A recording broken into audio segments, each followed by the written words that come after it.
welcome back. You're still watching The Verdict, our special coverage of the 2019 general elections. And we still have our guests with us in the studio, Mr. Balazaka and, of course, Laboros Oshoma. And, of course, not forgetting General Cecil Sekhaigbe, who is with us in our studios right there in Abuja. A quick reminder again for those of you watching, don't forget that you can join the conversation. Feel free to do that with us using the hashtags 2019 elections and the verdict. Don't forget, 2019 elections, the verdicts. Use the hashtags there. And you can also tweet at us at Channels TV.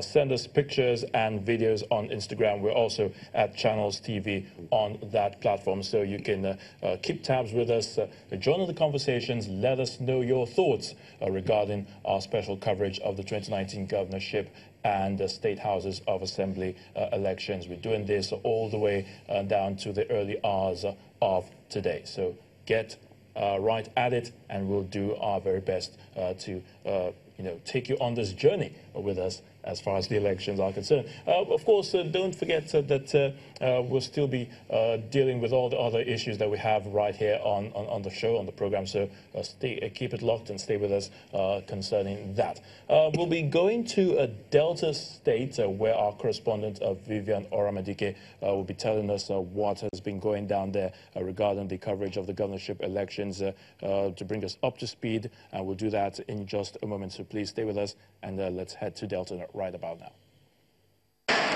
It has been a very busy day for us here in Delta State as we set out very early to monitor the exercise across the state.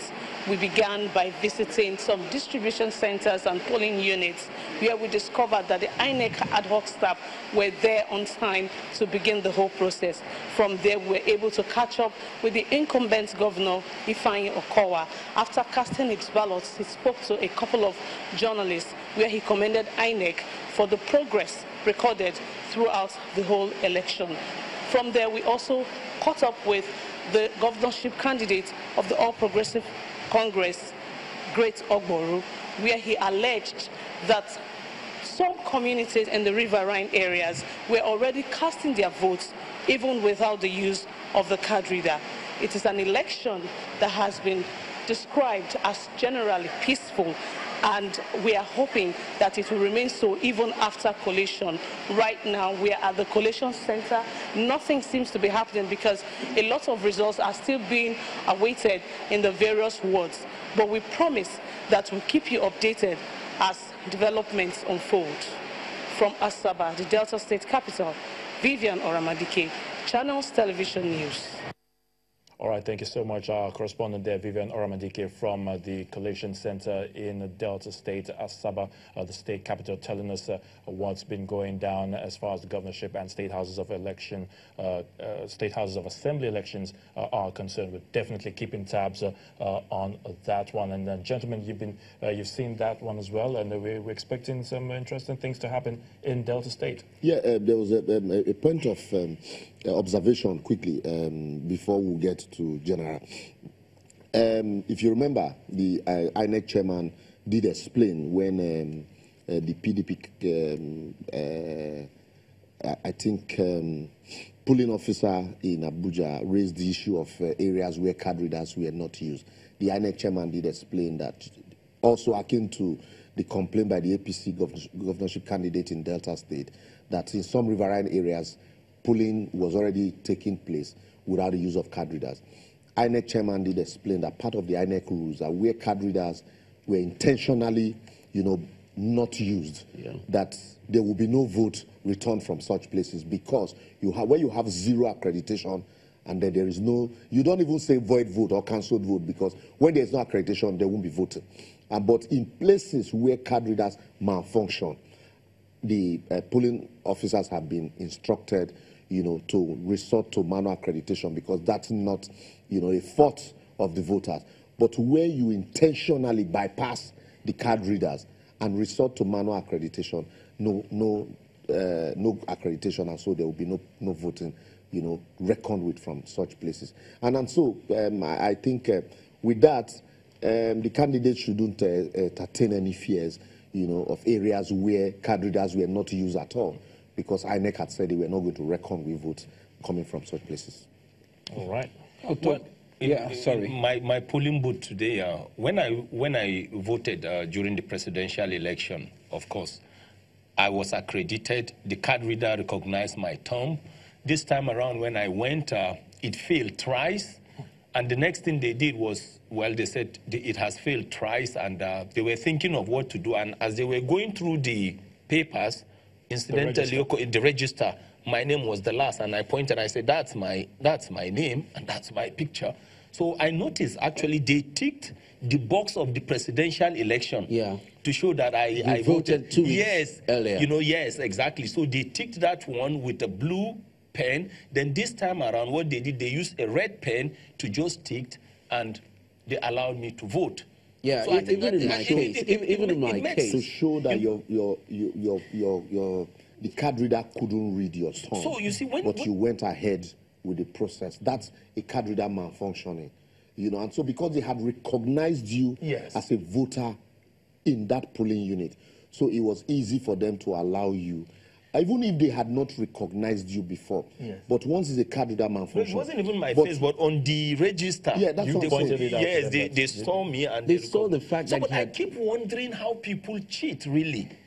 If there are ways to authenticate people to see their faces and confirm these things on the register, I keep wondering. To authenticate. So I think it's the stealing of the ballot boxes, of the result sheets and whatever. Bala, it is difficult to authenticate all of those photographs manually, which is why what they first do is to authenticate that the card you are holding digitally, it is issued by INEC in the first place. I got a pass on that. And so once they authenticate the card, because there were also issues of card cloning. Oh, okay, yes. So once they authenticate the card, and then the card reader is not able to, capture your biometrics, and then it is easy for them to say, okay, anyway, though the card is issued by them, the photograph on the register is your photograph. But it's not in all cases that they can authenticate the photograph, because also facials also change. But INEC is saying, because of the mischief of some of their polling officers, in cases where the card reader is not used at all, that they are not going to reckon with any vote from such places. All right. At the moment, we are being joined by our correspondents. They are joining us thick and fast, and standing by right now in the Ogun State capital, Collation Center in Abeokuta, the state capital, is our correspondent, Dare Idowu. Dare, could you bring us up to speed on what is happening in Ogun State? Yeah, of course, Charles, thank you. It's past 1 o'clock here. Of course, it's the same time in Lagos where you're right now. And I'm here at the Collation Center at the INEC office here in Abeokuta. Of course, nothing much is happening. I don't know if the cameras can just move around, if you can see what is going on in this room. Of course, maybe in a couple of hours, there's going to be a whole lot of activities in the room, and we're expecting that there's going to be a lot of action here. Of course, before now, we've been giving updates on what's been happening as to the security and the conduct of the election, and nothing pretty much has changed since the last update we gave. But there's something I can quickly tell you right now, that the resident electoral commissioner, Professor Abdul Ghani Raji, the resident electoral commissioner in Ogun State, said once he gets one local government out of the 20 local governments in Ogun State is going to kickstart the process. And kickstarting the process means that it's going to open this media center whereby electoral observers, journalists, and also party representatives can come around, and the verdict will be passed in this particular auditorium. And we also gave the updates on security earlier, that so far we've not had any reports of any attack, although things can change almost any minute. But as of now, and from the reports that we've gathered from our correspondents, even across the state, nothing major. There is really no threat to the electoral process. Okay, so let's take this discussion a little further. There's someone I spoke with yesterday morning, let me put it that way, who basically joined us on the program. He's an observer. He's gone around town, and he's going to tell us his experience right now. His name is Comrade Yinka Folari. Good morning, and it's good to have you again on the program. Good morning, it's my pleasure. Yeah, can you tell us, we spoke yesterday morning when the process started in Ogun State, and of course, you and I saw how it started at 8 a.m. where we had that discussion, polls opened. In this case, has anything changed from your observation and everything you told us yesterday morning? Well, so far so good. I will say that the process was relatively peaceful. I mean, the voting process was relatively peaceful across the state. And as regards security, the conduct of security, it was still very, very okay. And like we will say that the processes could be in 4 stages: the voting, the collation at the ward, the collation at the local government level, then at the state level, which is the one we're actually waiting for. So to rate it, it was peaceful. And there were rapid response to cases that could jeopardize the whole process. So I would say INEC has actually done their best in that regard. But it's not complete until we have the overall collation of the old results for the governorship election, which is what we are waiting for. We are yet to see any from the local government. So the REC has actually assured us observers as well that once it gets a local government, it will kickstart the process so that we won't have to spend much time. But I must say that the process is still ongoing. It's still ongoing. Okay, can we quickly talk about the collation, which, of course, some people have not that fair in some quarters that that is a very crucial part of this exercise, and there seems to be some kind of suspicion coming with the process as well. Do you notice this fair as well? Well, it is a usual aspect of it. There will be suspicions. There will be an issue. We want to follow our vote. We want our vote to count. We want to ensure that what we got at the ward level is what has been transmitted to the local government level. So it is not unexpected.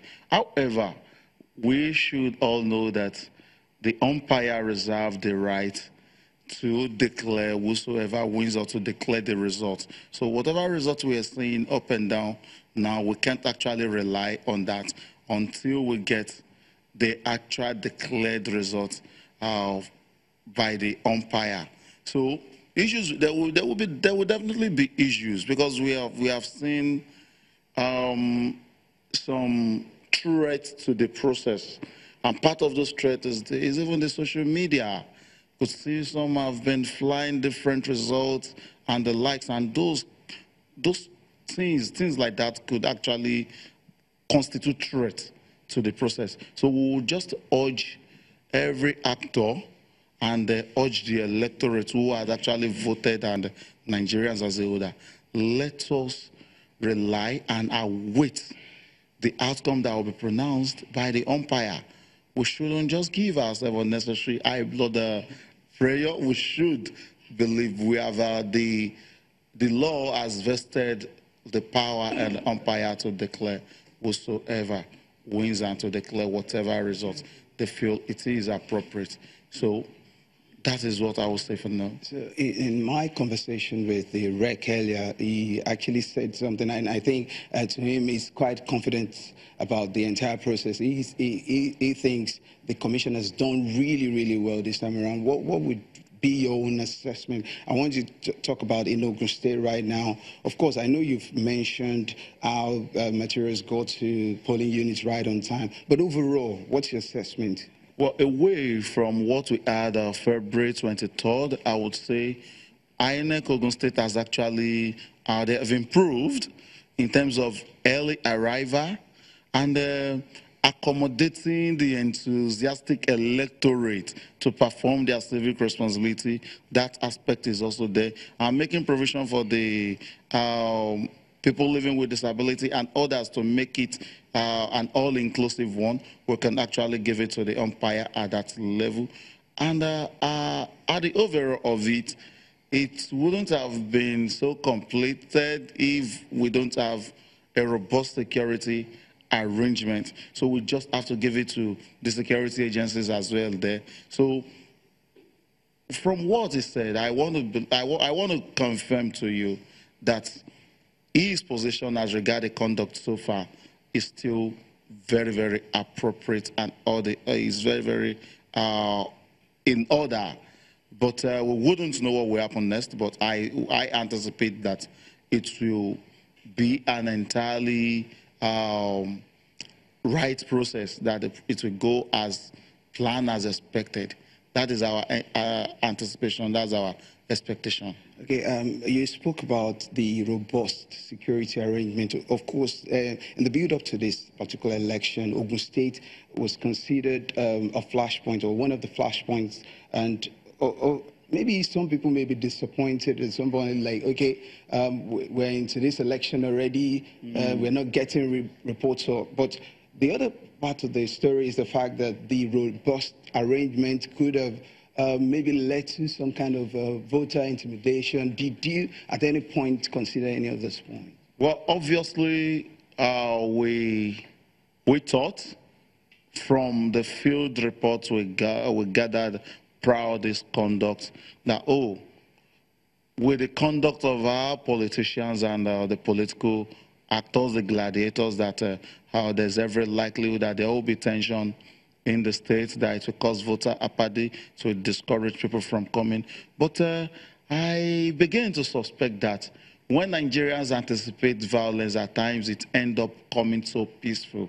So it is high time we anticipate peace so that we can have sustainable peace. So the election has been very, very peaceful, and away from what we had during the last election, the low turnout. We recorded less than 35% turnout in the last election, but this time around it is still a bit encouraging. We saw people coming out in their numbers to participate accordingly, and that is democracy in action.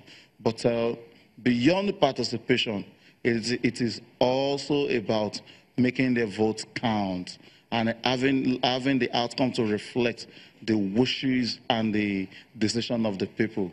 And that is the stage where we are now. And if we can have this right, definitely it should be a model for future election, not rolling out little challenges that should equally be addressed. We can't say it is a 100% perfect process, but so far so good. The conduct has been in order with the guidelines. And talking about the security, it is high time Nigerians need to know that we have laws and we have guidelines that must be followed constructively. The era whereby you would think that military or police could be used to cause havoc, to manipulate process, we're actually advancing away from that era, and it is good for our politicians, our political actors, to actually devise better means of making the process a smooth one, a process we can be very, very proud of. We should stop all those antics. We can see the guidelines says military should be 300 meters away from the polling unit, from the voting points, and that has been adhered to strictly.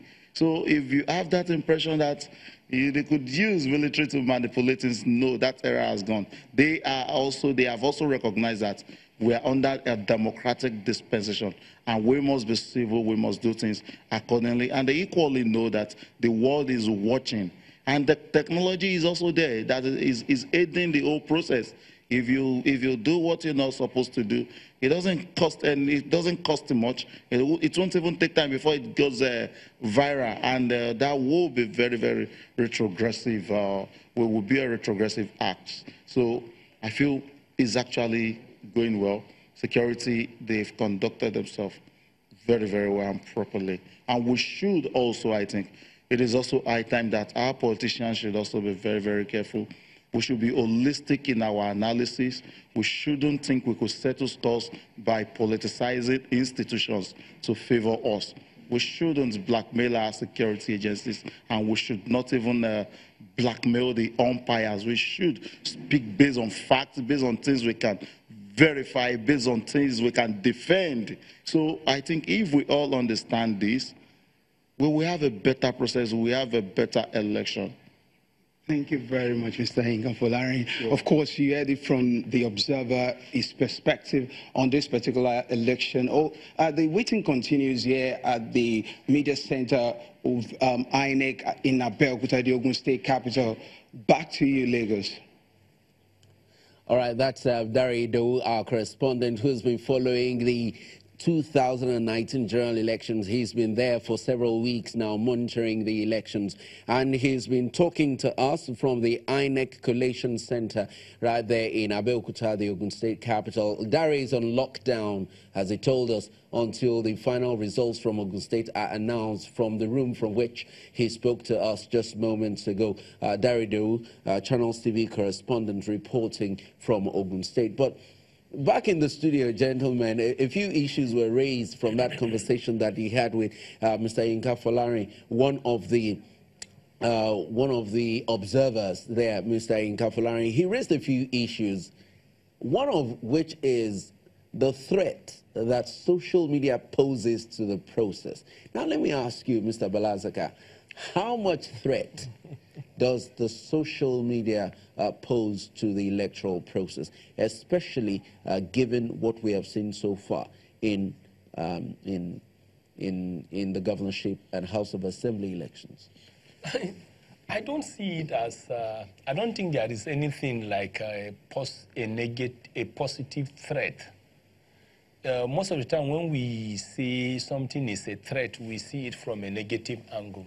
I think what the social media is just doing is to keep INEC probably on its toes. And all it is saying is, if you are not ready to organize yourself, come up with fantastic and good results, hey, we will help you and do it. And that's the way I see it. This, when you talk about doctoring, when you talk about superimposing, when you talk about application of technology to break into a system, to come up with a fake copy, fake news and the rest, I mean, if you go to some systems or some clients, you know, people actually see that as a plus. It forces you to come up with the original thing that should happen. That's a strange perspective. No, it's not strange. That's why you have virus everywhere. You come up with the technology, you want to protect your system. People will always be there to be ahead of you, either to cheat you or to come up with something that will adulterate what you're doing. To me, I see it as a positive threat. All right, let's ask the general. Okay, he's a security expert. Yes, I see it how much threat? Now, Mr.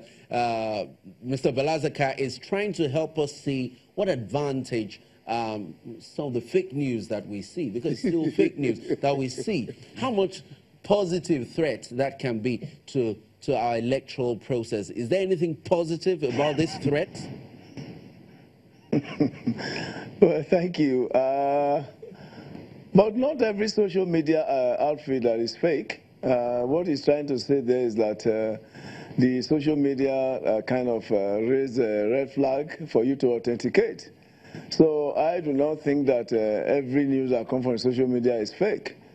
Just that, you know, the way it comes and the attention it generates and all that makes it look as if they're really fake. But like he was trying to make us understand, it could have a positive effect from the alarm. That means it puts the institution on their toes. But there must be a system of verifying whatever comes out from the social media. So it's not everything that comes in that you take in hook, line, and sinker. So you sift them and take the ones that are positive, like he said, and discard the ones that are negative. So to totally condemn them is not by my own assessment. They raise red flags. So you sift, take the positive ones that will influence the system positively, and discard the negative ones like declaring fake results and stuff like that. So if they are not useful, they will not be existing. So it's now left for us to actually save the grain from the shaft.